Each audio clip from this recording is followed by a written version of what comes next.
I came home earlier than anyone expected, and the moment I stepped through the gate, I sensed something was wrong, not because of noise, but because of the eerie stillness that felt too heavy for a normal afternoon. The house was supposed to be warm, filled with my daughter's laughter, the sound of her feet running to greet me, or at the very least her small voice calling out, "Mama, you're home." But today, none of that happened.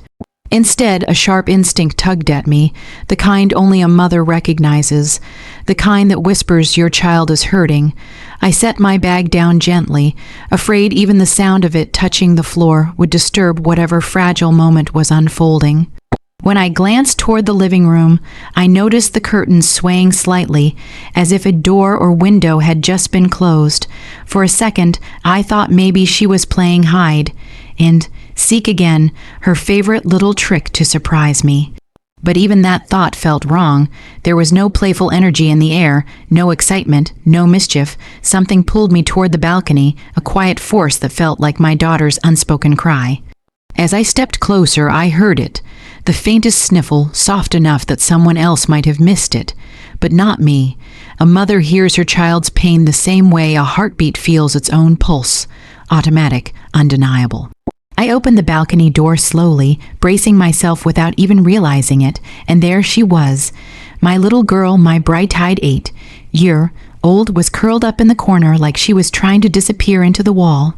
Her knees were tucked into her chest, her face hidden, shoulders trembling with each quiet sob. Her thin hair stuck to her damp cheeks, and even though she tried to hide or cry, every breath she took seemed to shake her tiny body. That sight alone nearly broke me. I had seen her cry before children cry. It's part of growing up. But this wasn't the cry of a scraped knee or a broken toy. This was deeper, heavier, the kind of sadness that makes a child forget to lift their head. The kind that leaves them feeling alone even when they're not. I didn't call out her name immediately. I didn't want to startle her. Instead, I moved slowly, kneeling beside her like I was approaching a wounded bird. I placed my hand gently on her back, and the moment she felt me, she froze, not in fear, but in the kind of relief that makes a child surrender completely. She turned her face toward me, and when I saw her eyes, red swollen, glistening with tears that hadn't yet fallen, it felt like someone had gripped my heart in their fist. "Mama," she whispered, her voice breaking mid-word. I brushed a tear from her cheek, and she leaned into my hand like she had been holding the weight of the whole world on her 8-year-old shoulders and finally found a place to rest. Her lips trembled. She wanted to speak but couldn't, not yet. I wrapped my arms around her, pulling her close so she could bury her face against my chest. She clung to me instantly, fingers gripping the fabric of my clothes, as if she feared I might leave again. I stroked her hair gently, whispering that I was here, that she was safe, that whatever happened, we would face it together. Even if I didn't know what it was yet, I knew it had carved a wound inside her. Something someone said, someone did. And in the faint distance, through the open balcony door, I heard laughter. Loud, careless, joyful laughter. The kind that didn't fit the scene in front of me at all. Voices clinking glasses, my husband's voice among them. That mismatch, the sound of celebration inside and the sight of my child's heartbreak outside, struck me like a slap. I felt her body tense as that laughter grew louder. She didn't look toward it, didn't try to see who was there. Instead, her grip tightened around me, as if those voices were the very reason she wanted to shrink into herself moments ago. Something inside me began to burn. I didn't ask her what happened right then. I didn't push her to speak. Pain has its own timing, especially in children. Sometimes they need a moment of calm before they can find the courage to tell you the truth. So I held her. I let her breathe. I let her cry softly until her tears slowed into small hiccups, and with each breath she took, I tried to calm my own rising storm, because the more I pieced together, the silence outside, the laughter inside, the more my instincts sharpened. But as her hands loosened their hold just slightly, she lifted her head. Her lips parted, the words trembling on her tongue like she was afraid they'd hurt me as much as they had hurt her. "Mama," she whispered again, but this time with a little more voice.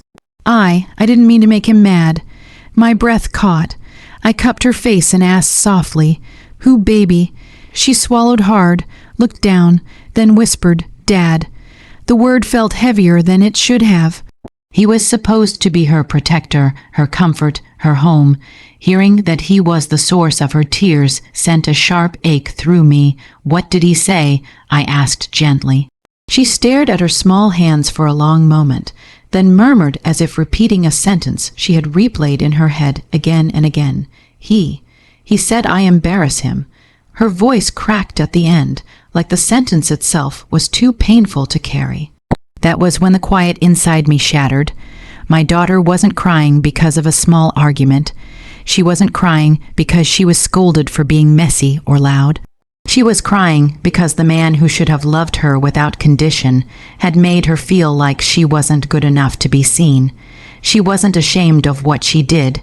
She was ashamed of who she was, because her own father told her so. And that wound, that kind of wound doesn't heal easily. I took a deep breath, steadying myself, because if I reacted in anger, she would feel responsible for that too. Children always do. So I kissed her forehead and whispered, "You don't embarrass anyone. You are my pride. You are my heart." She closed her eyes, soaking in the words, as if she had been desperate to hear something, anything, that told her she mattered. The laughter inside grew louder again, and something inside me hardened with a calm I didn't recognize in myself. A cold, steady clarity that made everything suddenly sharp and simple. I rose to my feet slowly, lifting her with me. She wrapped her arms around my neck, not wanting me to put her down, but I needed one hand free, not to comfort, but to act, because a moment like this didn't require shouting. It didn't require chaos. It required truth, and I knew with absolute certainty that the moment I walked inside, something was going to change. Not because I was angry, but because no child should ever be made to feel like a burden in their own home. I picked up my bag, and I knew exactly what I was going to do next. Inside the house, the atmosphere felt completely different. Warm lights glowing, clinking glasses, layers of easy laughter floating through the air. It was the kind of scene that, to an outsider, might look joyful, celebratory, even picture perfect. But to me, standing there with my daughter's tears still damp on my shoulder, it felt wrong, almost cruel. Like two completely different worlds existed under one roof, and I had just stepped through the doorway dividing them. I moved slowly, still holding my daughter close, her small arms wrapped around my neck, her head resting on my shoulder. She had stopped crying, but the softness of her breathing told me she was emotionally tired, the kind of exhaustion that hits a child when they've held in their feelings for far too long. I brushed my hand down her back, soothing her, trying to erase even a fraction of the hurt she carried. From the living room, I heard my husband's voice rise above the others. He was laughing loudly, almost performatively, the way he did when he wanted to impress people. That booming, confident tone, he used to appear like the perfect host, the perfect provider, the perfect father. The kind of voice that told the world, everything in my life is under control, and maybe he believed it. Maybe he thought the illusion he created, the one where he had the perfect wife, the perfect home, the perfect daughter, was enough to fool everyone. But illusions crack when truth walks in. As I stepped closer, I could see the guests, a small group of his colleagues and friends from work. Some were seated on the sofa, others standing near the dining table, drinks in hand. Plates of snacks were scattered around, and the faint smell of something expensive lingered in the air. They were dressed neatly, laughing freely, sipping wine like nothing in the world could possibly be wrong. They had no idea that an 8-year-old child had been sobbing less than 10 feet away. They had no idea that the man who was hosting them had broken something fragile in her heart just moments earlier. My daughter peeked over my shoulder, seeing the guests, and immediately tightened her grip on me. Her fingers curled into the fabric of my shirt, as if she feared being seen by the very people her father had tried to impress. Her small body stiffened, not from fear of strangers, but from the memory of the moment she felt unwanted. I whispered softly in her ear, reassuring her that she was safe with me, that no one was going to say a single word to hurt her again. But she didn't speak. She just buried her face in my shoulder, wanting to disappear, not because of who she was, but because she had been made to feel like she didn't belong in her own home when these people were visiting. And that knowledge stirred something dangerous inside me. When I stood at the entrance of the living room, none of the guests noticed me at first. My husband was too busy retelling a story, gesturing dramatically, basking in the attention, in the admiration he craved so desperately. He thrived on their validation more than he ever admitted. He liked being the charming one, the witty one, the man people looked up to, the man everyone thought had his life perfectly sorted.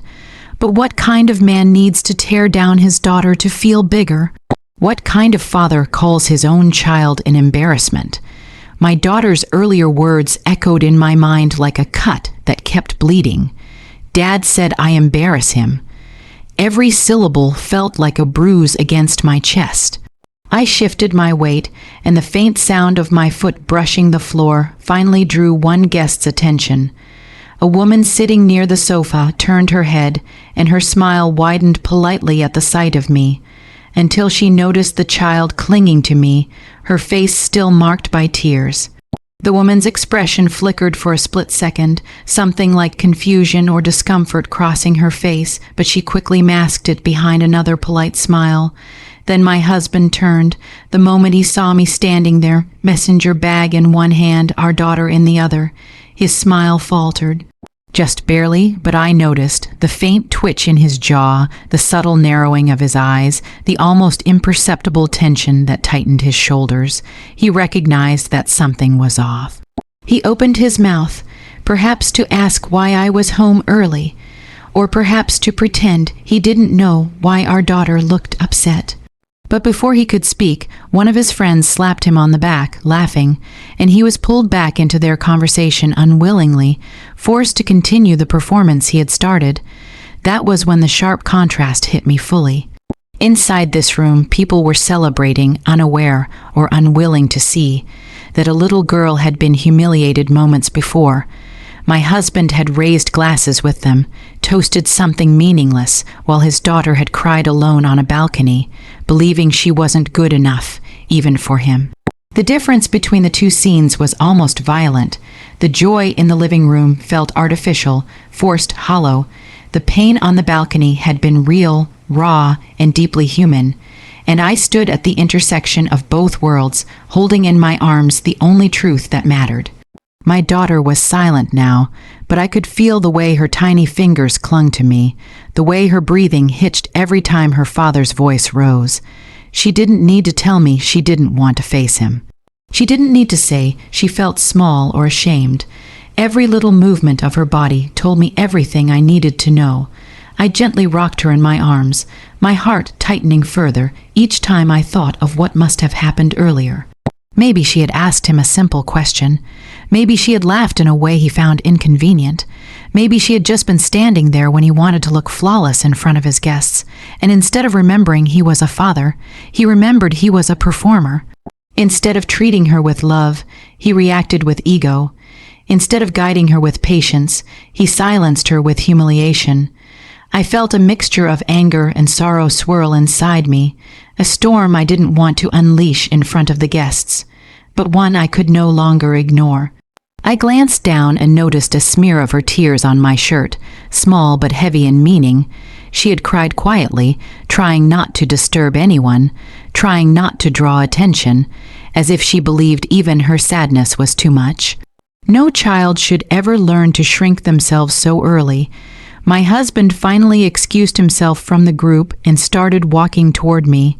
His steps were light, his smile polite, but there was tension behind his eyes now. He glanced at our daughter, then at the guests, and I could practically see the panic flicker inside him. panic that someone might notice the evidence of his cruelty, he whispered, "Why is she crying? What happened?" as if he didn't know. As if the words he had thrown carelessly earlier hadn't carved themselves into her heart. But I wasn't going to answer him yet, not in whispers, not in the shadows, not in a way that protected his ego more than our daughter's dignity. I breathed slowly, steadying myself. The atmosphere in the room shifted slightly. A few guests glanced our way, sensing something they didn't quite understand. My husband's unease grew, the facade of perfect family man beginning to crack at its edges. And that was when I understood something clearly. He had created the scene inside the living room, but I was about to rewrite the entire script. With my daughter in my arms and the truth burning quietly inside me, I stepped forward, not toward him, not toward the guests, but toward a moment I knew would change everything. When I knelt beside her, I didn't expect the world to shift under my feet. I thought she might tell me she fell, or that she and her father had a small disagreement. Children get upset easily. Little hearts bruise quickly, but they also heal quickly with the right touch. But the moment she opened her mouth, the moment her trembling voice brushed against my ear, I knew this wasn't something small. This wasn't something that could be soothed with a hug and a kiss on the forehead. This was deeper, pain shaped into words she should have never heard at 8 years old. She tried to wipe her tears with the back of her hand before speaking, as if she didn't want me to worry, as if she thought her sadness was an inconvenience. That alone broke something inside me. No child should ever feel the need to hide their hurt. No child should be afraid to take up emotional space in their own mother's heart. I cupped her cheeks with both hands, gently guiding her tear, streaked face toward mine. Her lips quivered. She inhaled shakily, a soft, fragile sound that felt too heavy for someone so young. Her little throat worked as she swallowed, trying to find courage in the middle of her trembling. And when the words finally escaped her, they didn't come out strong. They didn't come out confident. They came out like something wounded, something broken. Dad said I embarrass him. The sentence was small, quiet, barely above a whisper, but it hit me with the force of a blow to the chest. For a moment, I couldn't breathe. The world around us seemed to still. The faint laughter from the living room faded. The soft breeze that carried the scent of someone's expensive cologne didn't matter anymore. Everything just stopped. There was only my daughter's voice echoing in my mind, reshaping everything I thought I knew about the man I married. She didn't look up at me right away.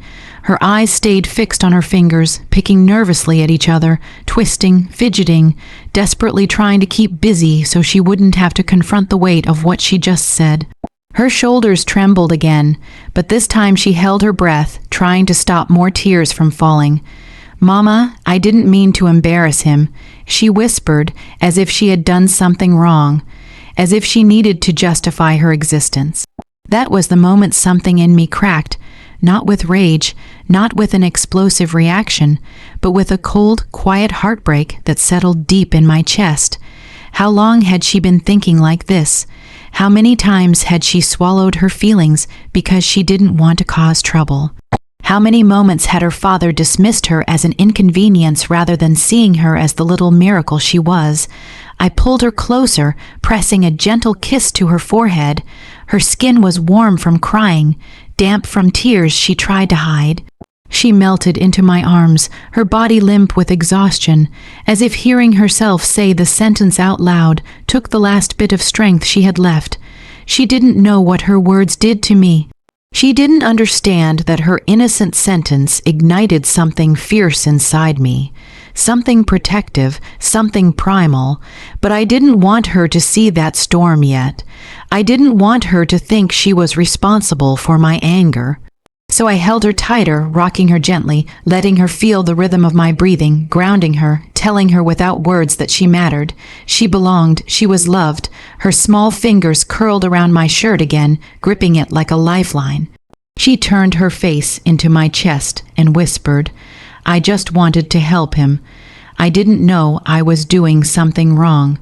She said it the way a child confesses something harmless, like spilling juice on the carpet or breaking a toy. But this wasn't harmless. This was a wound carved by someone who should have known better. "What were you doing, sweetheart?" I asked softly. She sniffled. "I just told his friends I was excited he was home early, and I showed them the drawing I made for him, and he said, Her voice broke again. She inhaled sharply, her body shaking as the memory overwhelmed her. "He said I talk too much, that I make him look stupid.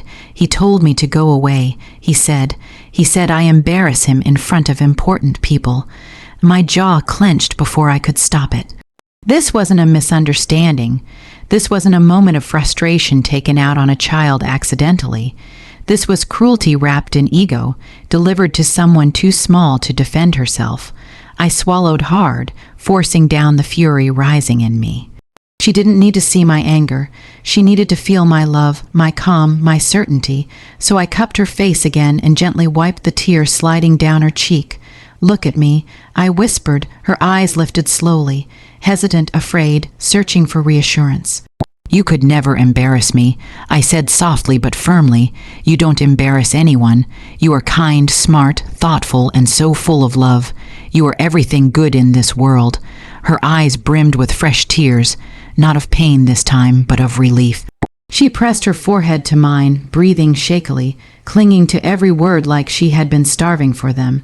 She whispered, "But Dad." I shook my head gently. "Sweetheart, what he said was wrong. Not you, never you." She inhaled sharply, almost startled by the idea that she might not be the problem. Children often believe the worst about themselves before they ever consider an adult might be in the wrong. "I thought he didn't want me," she whispered so quietly I almost missed it. God, that sentence sliced deeper than anything her father had said, because this wasn't just sadness. This was rejection, deep, stinging rejection from the one person she should have been able to trust without condition. I held her tighter, pressing her small body against my chest. "You are wanted," I whispered fiercely. "You are loved. You are my heart. You belong in every room you walk into." But even as I said it, I felt anger simmering inside me. Not loud anger, not wild anger, but a cold, steady burn that spread slowly, like a fuse being lit. Because I knew, without needing to hear anything else, that this wasn't the first time he had done this. And if I didn't act, it wouldn't be the last. She exhaled shakily, exhaustion overtaking her small frame. Her head fell back to my shoulder, trusting me completely, unaware of the war unfolding inside my chest. But I knew one thing clearly. This wasn't something I would forgive, overlook, or excuse. Not this time, not when it involved her heart, not when it involved her sense of self-worth.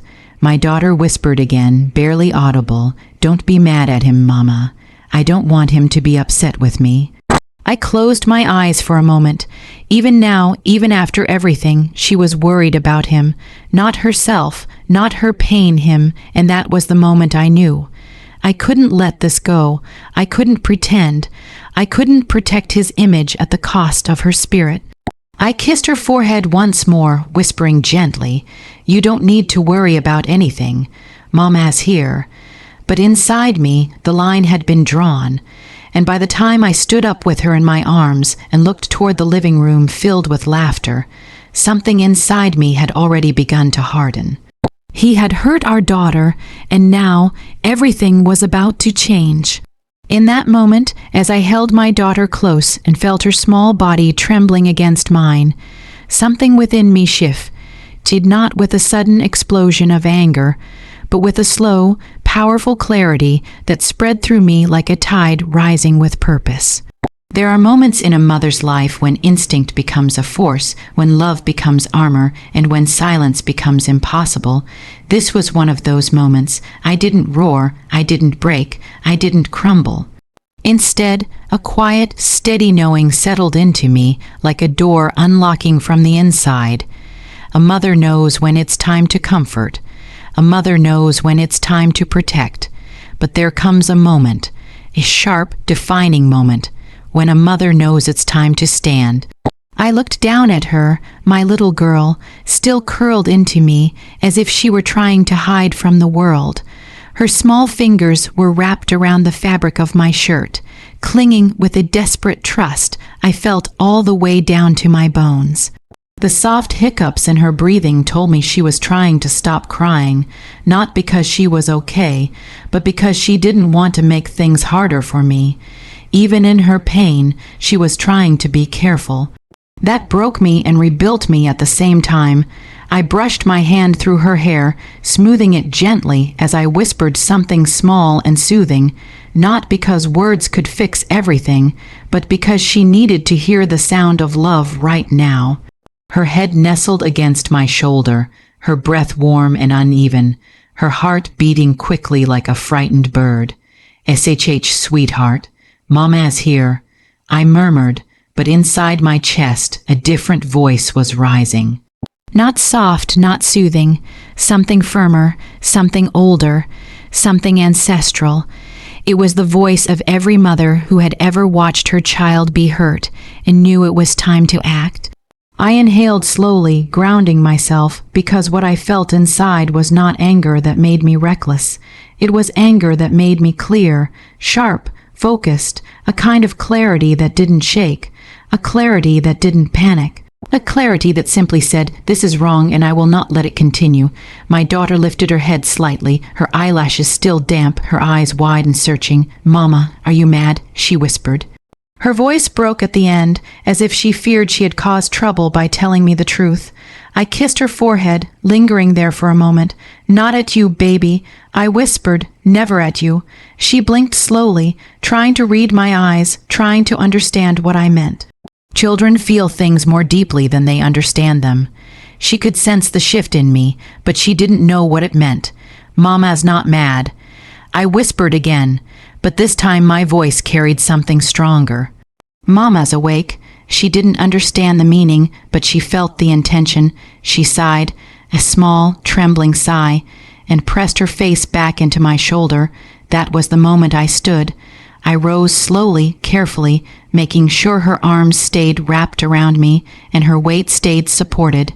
She clung to me instinctively, her legs tightening around my waist, her little hands gripping me like she wasn't sure if letting go would make her disappear again.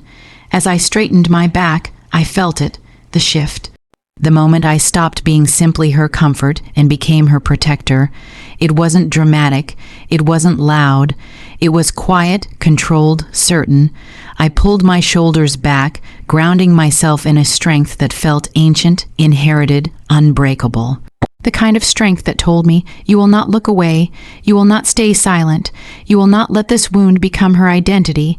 My gaze drifted toward the living room, where laughter still spilled out carelessly, where glasses still clinked like nothing was wrong.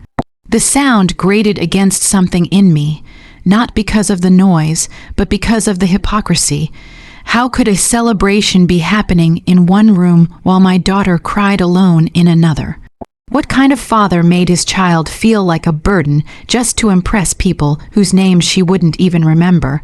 What kind of man needed validation so desperately that he chose his ego over his own little girl? The answer didn't matter now. What mattered was that I wasn't going to let this moment define her. I wasn't going to let this be the memory she carried into her teenage years, into her adulthood, into her self-worth. Not as long as I had breath in my lungs and ground under my feet.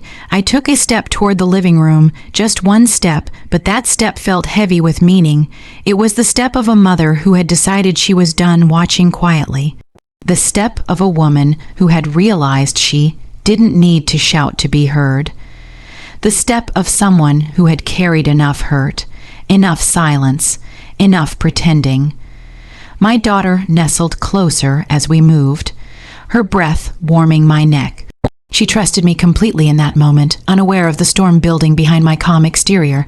Her innocence, her tender belief in me fueled my resolve. Another step. The laughter grew clearer, louder, more jarring.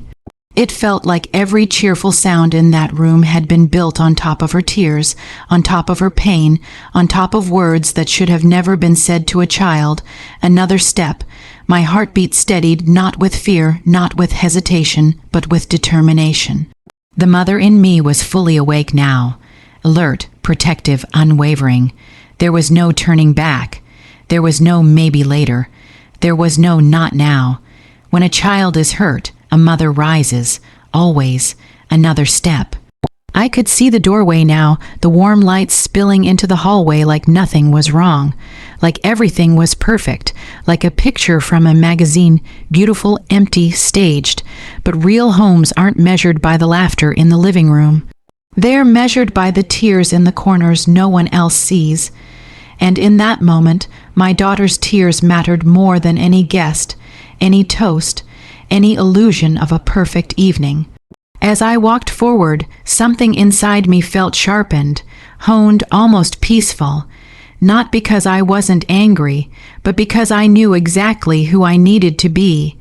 A mother whose voice would not tremble, a woman whose presence could silence a room, a protector whose love could fill all the spaces where her child had been made to feel small. By the time I reached the edge of the doorway, I wasn't just walking. I was standing, fully, completely, unshakably. And in that moment, I knew it was time to speak. It was time to act. It was time to reclaim everything that had been stolen from my daughter's heart. I stepped forward not with anger, not with fear, but with the certainty of a mother who knew exactly what needed to be done next. The room felt impossibly still, as if the very air was waiting for something to happen. For a second, no one moved, no one breathed. My father's steps had already shifted the atmosphere, steady and intentional, but what he did next carried a weight I could feel in my bones. It wasn't loud, it wasn't violent, it wasn't even rushed, but it was final. So final that it felt like the universe had chosen this moment to reveal the truth we had all been too afraid to say out loud. My husband's smirk faded the moment he realized my father wasn't walking toward him with the shaky frustration he was used to. No, this was something else. Something he had never seen. A man who had finally reached the end of his patience, the end of his silence, the end of his willingness to tolerate disrespect directed at his daughter. My father paused right in front of him, close enough that my husband had to lift his chin to meet his eyes. And that alone said everything. My husband, who always stood tall, who always controlled every room, suddenly looked small. I watched my father's hands, steady, calm, grounded in a lifetime of quiet strength. He didn't raise his voice, he didn't point fingers, he didn't accuse. He simply reached into his pocket, and for a moment my breath caught. My husband's eyes darted nervously, as if he thought this was the moment my father would lash out. But violence wasn't in my father's nature. Truth was. Accountability was. And when he pulled out that tiny folded paper, the one I hadn't seen him holding before, I felt a tremor move through the guests. He unfolded it slowly, almost ceremonially, like he was opening a truth that had been sealed too long. My husband tried to keep his composure, but I could see the twitch in his jaw, the tightening around his eyes. Because he knew, deep down instinctively, that whatever my father had in that paper was not in his favor. Everyone leaned forward, though no one dared step closer. The silence was thick enough to break. My father's voice wasn't loud when he finally spoke, but it carried through the entire room with the clarity of something that could not be ignored. "This," he said, holding the paper between two fingers, "is everything you thought my daughter would never find out." My husband froze. His face drained of color so quickly that even the guests exchanged looks. I felt my heart drop into my stomach. For a split second, I wondered what it could be, what truth my father had uncovered, and then, slowly, my father turned the paper toward me first. His eyes met mine, not angry, not disappointed, but deeply, achingly protective. I stepped closer, and when I saw the first line, my breath shattered. It wasn't just a message, it wasn't just a receipt. It was a truth I had suspected but forced myself to deny. Evidence, cold, undeniable evidence. My husband's signature, a date, a bank transfer, a woman's name, and a note attached that made my skin crawl. The room blurred for a second. My fingers trembled around the edges of the paper. Every lie he had told me, every excuse, every late night, every tension, filled morning, Suddenly, it all connected like pieces of a puzzle I never wanted to solve. When I looked up, my husband's mask had completely fallen. He wasn't angry. He wasn't defensive. He wasn't even pretending anymore. He looked exposed, vulnerable, afraid, because he knew I wasn't the only one who saw it. The guests had already caught glimpses. The truth was spreading through the room like a shockwave. My father didn't raise his voice. He didn't need to. He simply placed a gentle but firm hand on my shoulder, as if reminding me that I wasn't alone in this moment, no matter how painful it was. Then he turned back to my husband. His calmness was more powerful than any shouting could have been. "You told my daughter she embarrasses you." My father said quietly. "You told her she wasn't enough. You made her doubt her worth, her place, her value in your life, and all this time." He lifted the paper just slightly. "All this time, you were the one dishonoring your marriage." My husband opened his mouth, but nothing came out. He tried again, but even he seemed to realize that no excuse would save him. Not from this, not from the truth, not from the eyes that now saw him for who he really was. My father took a step back, not in fear, not in retreat, but in dignity. And that was somehow even more devastating. My husband, scrambling to regain control, reached out as if trying to grab the paper from my hand, to destroy the evidence, to rewrite what had just been exposed. But my father's hand moved before mine did, steady and commanding, stopping my husband mid-reach. "You don't get to take anything from her anymore," my father said. There was something so final in those words that it felt like the walls themselves absorbed them. My husband's chest rose and fell too quickly, panic disguised as indignation. His eyes darted toward the guests, seeking some kind of ally, some kind of validation, but all he met were expressions of shock, disappointment, even disgust. The same guests he had been proudly entertaining minutes earlier now stood in stunned silence, unsure how to react, unwilling to be associated with what had just surfaced. I felt my father's presence beside me like a shield. For years he had stayed quiet, respectful, allowing us to live our lives without interference. But this was the moment he refused to stay silent any longer. And as he gently guided the paper back into my hand, I understood something I hadn't realized before. He wasn't just confronting my husband, he was freeing me. My husband finally tried to speak. "This isn't what it looks like," but even he stopped midway, realizing how absurd it sounded. My father simply lifted a brow, the silence answering for all of us. The guests stood frozen, like witnesses to a truth they wished they hadn't seen. A few shifted uncomfortably, others lowered their eyes. But no one defended him. Not a single voice rose to protect the man who had spent the entire evening raising glasses and pretending everything was perfect. My father's gaze softened when he looked at me, but there was nothing soft about his stance. It was the stance of a man ready to stand between his daughter and any further damage, the stance of a father who had decided that enough was enough. And then slowly, deliberately, he delivered the final blow, not with anger, not with violence, but with clarity so sharp it cut through the last remaining illusions. He said the one thing that ended the entire game my husband had been playing. And it left my husband with absolutely nothing to hide behind. The room had shifted completely. The air, once filled with clinking glasses and meaningless laughter, now felt heavy, almost electric, charged with a tension that no one could ignore. My father had taken his stand, and in doing so, he had exposed my husband in a way that words alone could not. The way he carried himself, calm, unshakable, deliberate, made everything else in the room fade into insignificance. The attention was no longer on the drinks, the celebration, or the polite chatter of guests.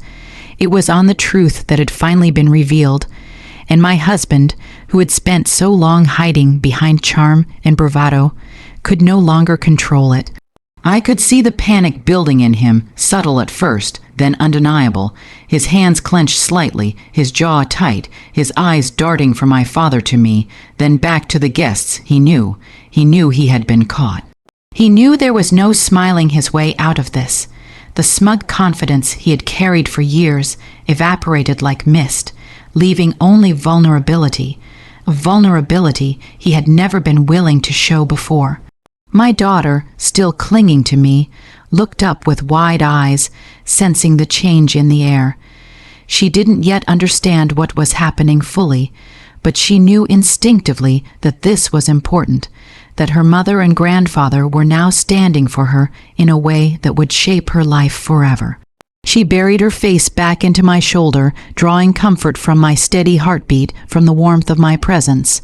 I held her tighter, whispering softly, reassuring her even as my own heart raced with a mixture of fear and righteous anger. I turned slowly to face my husband fully, making sure my daughter was secure in my arms. I let my gaze linger on him, letting him feel the weight of my disappointment, my disbelief, and my newfound resolve. The man who had tried to make my child feel small, the man who had raised his glass in celebration while she cried in the corner, was now stripped of every mask he had worn. For the first time, he was seen not as the charming, successful husband he wanted everyone to believe he was, but as the man who had caused real, tangible harm to the person who mattered most to me. I could feel the guests' eyes on me, the shift in energy in the room as they began to grasp the gravity of the situation. Some of them had laughed at his jokes moments earlier, but now they were silent, unsure of how to respond. The air was thick with tension, and I realized that every step I took, every movement I made, had the potential to either escalate the situation or bring the room to an absolute, undeniable clarity. I chose clarity. Slowly, deliberately, I took a step forward. My daughter's arms tightened around my neck, sensing the gravity of the moment, and I whispered to her, "It's going to be okay, baby. Mommy's here. I've got you."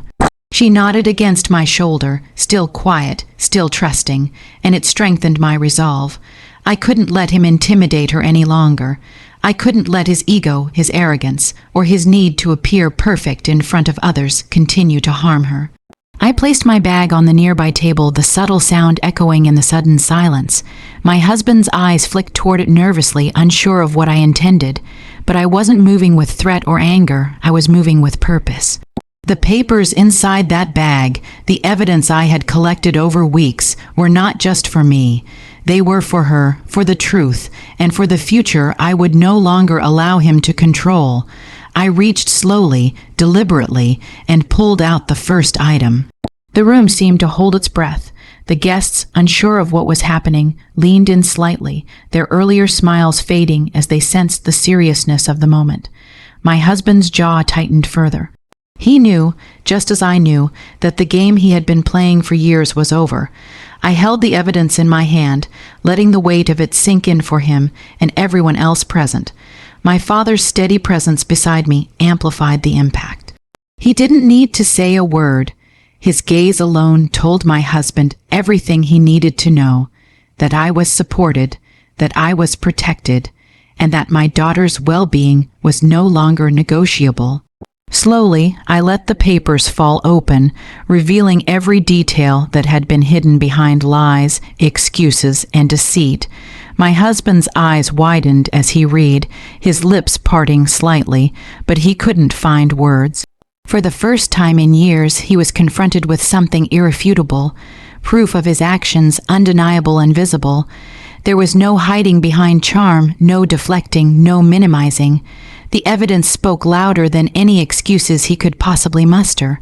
The guests, who had been so comfortable in their seats, now leaned back slightly, unsure how to react. Some exchanged quick, furtive glances. Others simply stared, their polite masks crumbling as the truth settled into the space. Every chuckle, every raised glass from earlier now felt hollow in comparison to the reality that was unfolding. My husband, who had once commanded the room effortlessly, was now the center of silence, not because he was impressive, but because he was exposed, stripped of control, forced to confront the consequences of his actions in front of everyone he had tried to impress. I looked down at my daughter again, brushing a stray lock of hair from her tear-streaked face. She looked up at me, eyes wide, searching for reassurance, and I held her gaze.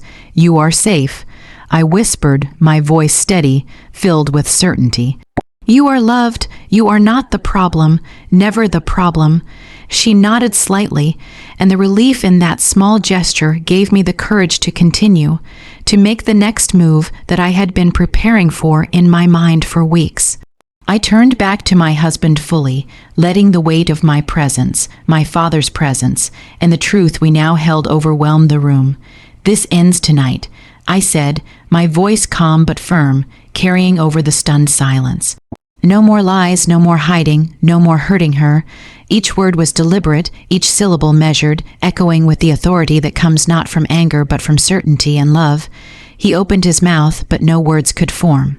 His eyes darted to the guests, hoping for an ally, someone to back him up, but there was none. He realized in that moment that he was alone. For years, he had relied on charm, on appearances, on carefully constructed illusions. Now none of that mattered. The truth was undeniable, and he had no defense. My father stepped forward slightly, just enough to remind everyone that the support behind me was unshakable.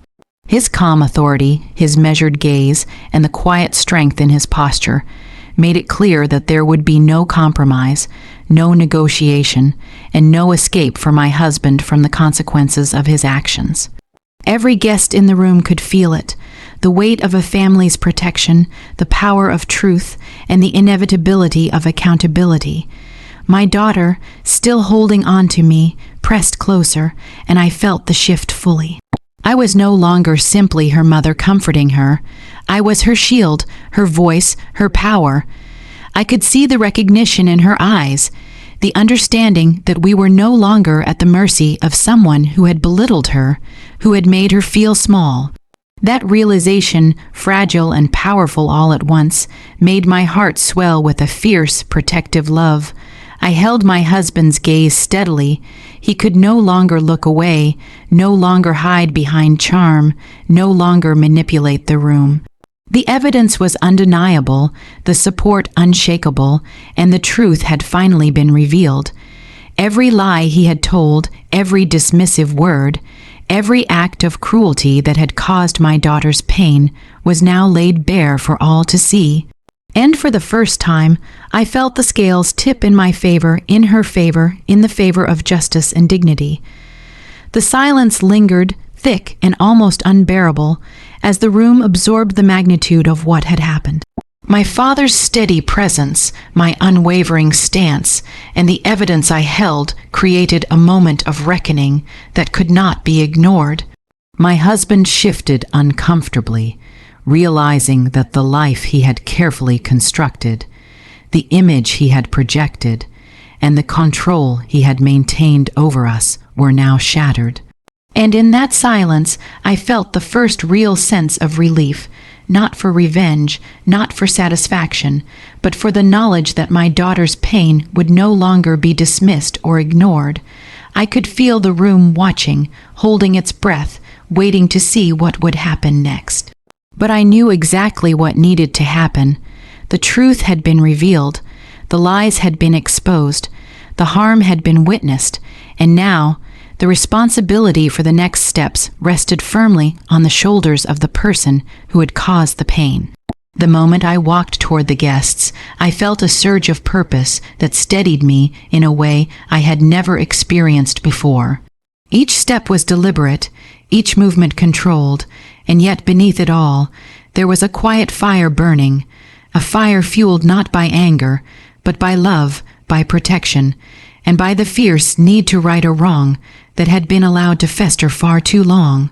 My daughter's small, trembling hands clung to my neck, and I could feel the weight of her trust pressing against me. She believed without question that I would protect her, and in that belief I found my courage. The room had been filled with laughter moments ago. Glasses clinked, stories were being told, and my husband's easy smile radiated across the space as if nothing were wrong. But that had all changed the instant I stepped into the threshold of the living room. Something shifted in the atmosphere, something subtle but unmistakable, the kind of shift that makes a room stop breathing for just long enough to sense that something important is about to happen. All eyes, even those that had been focused elsewhere, now flicked toward me. I could see my husband's face tighten. He had always been confident in front of guests, charming, witty, and in complete control of the narrative, but there was nothing he could do to prepare for this. Nothing could shield him from the storm that was building, silent yet inevitable. He glanced around nervously, searching for a lifeline, a friend, a smirk from one of the guests that might validate him, but there was none. For the first time in what felt like forever, he was exposed, vulnerable, and unarmed. I held my daughter a little closer, feeling her small, uneven breaths against my shoulder. She sensed the tension too, but she also trusted me completely, and that trust made my steps lighter, steadier, despite the weight of what I was about to do. I didn't raise my voice. I didn't rush. I didn't storm in as if I were about to create a scene. Instead, I moved with purpose, letting each step convey a message. I was in control now. I was here for her, and no one, not even him, could deny that. As I walked, the guests began to notice. Some shifted slightly in their seats, unsure what was happening, sensing the sudden seriousness in the air. Others whispered quietly to one another, glancing at my husband with puzzled expressions. He tried to maintain his composure, his smile faltering slightly, his confidence wavering as he watched me approach. He realized, even if only subconsciously, that the balance of power had shifted, and that realization terrified him. I reached the center of the room, my daughter still clinging to me, her small arms wrapped tightly around my neck. I could feel her heart beating rapidly against my chest, a mixture of fear and anticipation, and it filled me with determination. She had been hurt. She had been made to feel small and unwanted. And now I would make sure that everyone present, not just him, but the guests who had witnessed his behavior, understood the truth. I would make sure that no child, especially my daughter, would ever feel that humiliation again under my watch. I pulled my bag slightly closer to me, feeling the familiar weight of the evidence I had brought along. It wasn't just any object. It was a symbol of truth, a record of his actions, and a tool to ensure that the deception and cruelty he had relied upon for so long could no longer be hidden. The moment I reached into the bag, I noticed my husband's eyes flick to my hands, widening slightly, a mix of dread and disbelief crossing his face. He knew, as clearly as I did, that whatever I was about to reveal would change everything. The room grew quieter. The guests sensed the tension, the shift in my demeanor, the serious expression I wore. Some leaned in slightly, curious but cautious, unsure of what they were about to witness. Others looked between my husband and me, sensing that this was not just a simple domestic matter. They were about to witness a confrontation that would expose truths long buried. My father's earlier intervention had already set the tone, and now I was the one to deliver the next blow, not with anger, but with the undeniable weight of evidence. I took a deep breath, steadying myself, feeling the fire within me settle into a calm focus. My daughter's small face peeked over my shoulder, her eyes wide and trusting. I whispered to her softly, so only she could hear, "It's okay, baby. Mama's got you." Her slight nod, the faintest exhale of relief, strengthened me further. I was not just stepping forward physically. I was stepping into a role I had never needed to fully embrace before, the role of a mother who would not allow her child to be harmed, humiliated, or dismissed under any circumstances. With deliberate care, I pulled from my bag the one thing that made everyone in the room pause instantly, the tangible proof of his duplicity, his lies, his betrayal. The sound of the bag shifting, the subtle movement of papers or objects, seemed louder than it should have been in the suddenly tense room. All eyes turned to me. The clinking of glasses and low murmurs ceased. My husband's face paled. The guests were frozen, uncertain, suddenly realizing that this was no ordinary domestic disagreement. This was a revelation that would leave no one unshaken. I held the evidence up slowly, making sure every guest could see it, making sure my husband saw it as clearly as I did. The room fell into silence. Not a word was spoken, not a laugh, not a murmur. Only the weight of truth pressed down on everyone present. My husband's jaw tightened, and I could see the realization in his eyes, the acknowledgement that everything he had tried to hide, every lie he had told, every act of manipulation, was now visible and undeniable. He had nothing left to shield him, no charm to deflect attention, no facade to protect his image. My father's presence nearby added another layer of authority, another layer of protection. He did not need to speak.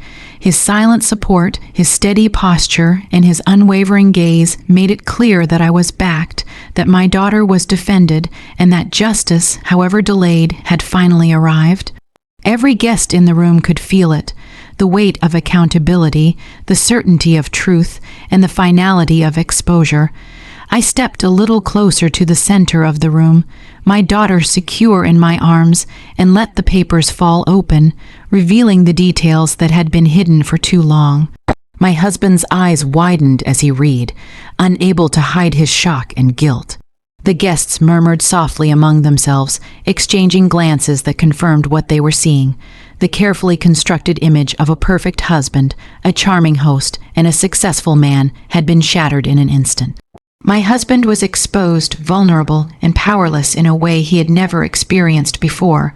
I held my gaze on him steadily, letting him feel the full impact of the truth, the presence of his witnesses, and the undeniable reality of his actions. I didn't shout, I didn't accuse. I simply let the evidence speak, let the silence carry the weight of accountability, and let my actions make clear that I was no longer a passive participant in this performance of deception. I was a mother, I was a protector, I was someone who refused to allow harm to continue unchecked. The room remained silent, but the energy had shifted irreversibly. My husband shifted nervously, glancing around for support, for validation, for any way to regain control, but there was none. The guests, some shocked, some quietly horrified, watched in stunned silence. Even those who had been casual friends or colleagues could feel the gravity of what was happening, could sense that this was not merely a domestic matter, but a confrontation with truth, justice, and accountability. I could feel my daughter's small body relax slightly against mine, sensing that the storm was no longer directed at her. She trusted me completely and implicitly, and in that trust, I found the strength to continue, to make sure that this moment, the moment when her father's actions were revealed, was preserved, witnessed, and understood by all present. She had been wronged, and now, for the first time, the power to right that wrong was in my hands. I lifted the evidence a little higher, letting every guest see the details, letting my husband feel the full weight of exposure. The silence was absolute, filled with tension, anticipation, and the undeniable force of truth. Every carefully constructed lie he had told, every attempt to manipulate perception, every act meant to hide his betrayal was now on display. And the room, once filled with laughter and superficial joy, had transformed into a chamber of revelation, where honesty and justice took precedence over appearances. In that moment, I understood fully what it meant to protect my child, to stand not only for her safety and well-being, but for her dignity, her worth, and her future.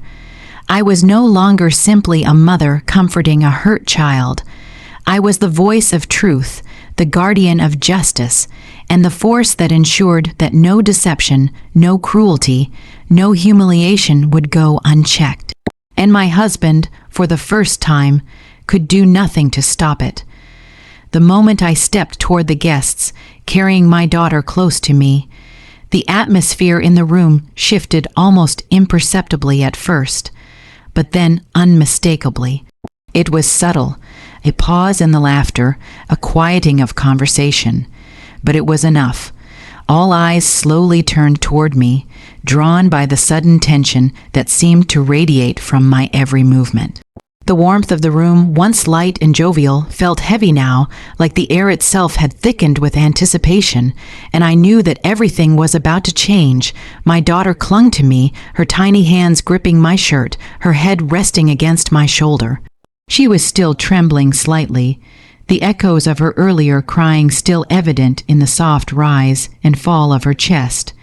I could feel her trust, fragile yet absolute, pressing against me. She didn't fully understand what was happening, but she understood instinctively that I was the one who would protect her, the one who could make things right. Her confidence in me, unshakable at that moment, gave me a strength I had never known before. My husband's smile faltered the instant our eyes met. For years, he had relied on charm, on smooth words and carefully calculated gestures to maintain the image of a perfect husband and father in front of others.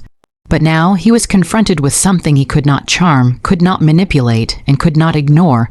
He looked around the room hoping, perhaps unconsciously, that one of the guests would intervene, would save him from the reality that was now staring him in the face. But no one moved, no one spoke. All attention was on me and through me, on the truth that had finally surfaced. I held my daughter closer, feeling her heartbeat quicken against my chest, and I whispered softly, "It's okay, baby. Mom has got you." Her small fingers dug into my shoulder, and I felt the tension in her body begin to ease, replaced by a tentative sense of safety. She didn't need to understand everything that was about to unfold, but she knew, in the deepest way a child can know, that her mother was standing for her, that she would no longer be left to feel small, invisible, or unwanted. I reached into my bag slowly, deliberately, letting the slight rustle of its contents carry through the sudden silence in the room. My husband's eyes widened as he caught the motion, and I saw the subtle panic that flickered across his face. He understood immediately what I was holding. For years, he had hidden behind lies, excuses, and carefully constructed appearances. Now, all of that was about to be stripped away, and he knew it. The guests, initially confused, began to lean in slightly, sensing the gravity of the moment. The faint clinking of glasses and soft murmurs of conversation that had filled the room moments before had vanished. Their attention was drawn to the subtle shift in energy, the way my shoulders were set, the calm yet unyielding expression on my face, and the small but steady fire in my eyes. There was no hesitation, no uncertainty, only purpose. I drew out the one item I had brought, the thing that would ensure everyone in the room understood the reality of the situation. It was small, unassuming, and yet immensely powerful. The weight of it in my hands felt like the weight of justice itself. My husband's gaze locked onto it, fear flashing across his features. He tried to regain control with a forced smile, but it faltered instantly under the truth that was about to be revealed. I unfolded it slowly, deliberately, allowing the room to absorb its presence before revealing its contents. My father's earlier intervention had already set the stage, his calm authority still resonating in the space. But now it was my turn to ensure that the truth could no longer be ignored. Every guest could see the significance of the moment, the unmistakable weight of the evidence that lay in my hands. It was as if time itself had slowed, the world narrowing to the three of us, my daughter, me, and the man who had hurt her. As I revealed the contents, I watched my husband's face pale.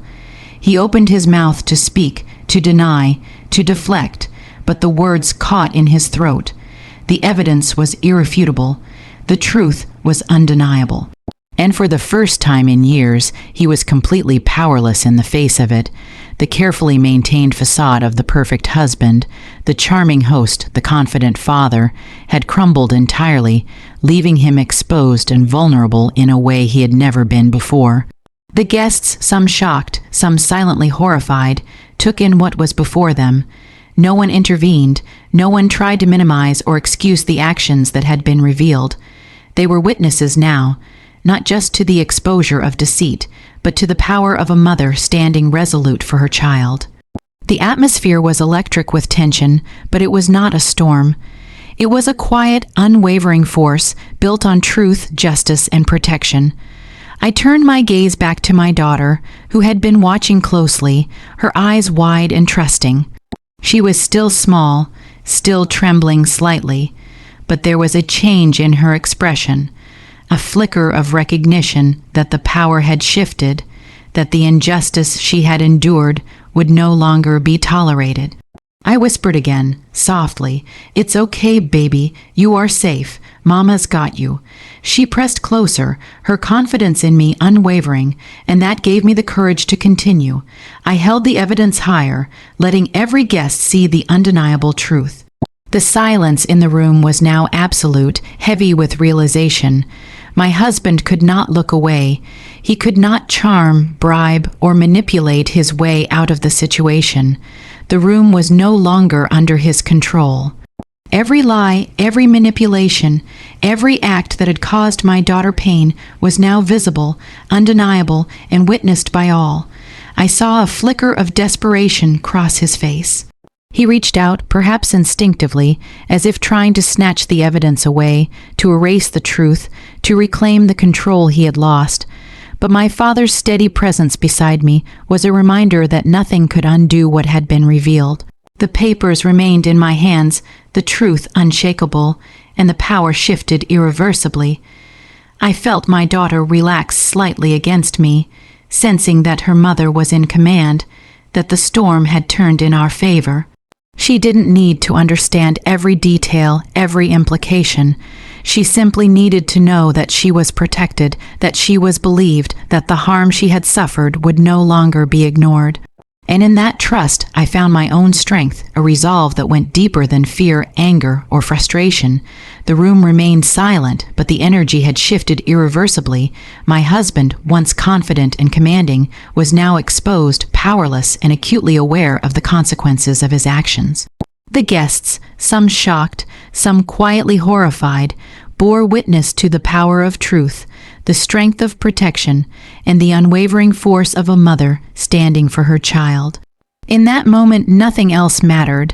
The laughter, the glasses, the performances of charm, all had fallen away to reveal the undeniable reality. I held my gaze on him steadily, letting him feel the weight of exposure, the presence of witnesses, and the unshakable force of truth. There was no need for shouting, no need for anger. The evidence spoke for itself, and the room understood the gravity of the moment. Every carefully constructed lie, every manipulation, every act of cruelty was now laid bare, witnessed by all, and irrevocably changed the dynamics of our lives. I could feel my daughter's small body pressing against me, her trust, her hope, her safety all resting in my arms. She did not need to say anything. She did not need to ask. She knew, in the purest, simplest way, that I would protect her, that I would stand for her, that I would not allow the harm to continue. And that realization, in its quiet power, reinforced my own strength, my own resolve, and my unwavering determination to act decisively, without hesitation, and with absolute clarity. The room remained frozen, the air thick with anticipation, the weight of the moment pressing on everyone present. My husband could do nothing to reclaim the control he had lost. The guests, the witnesses, the entire space was charged with the power of truth, the authority of protection, and the undeniable presence of a mother who had finally acted decisively for her child.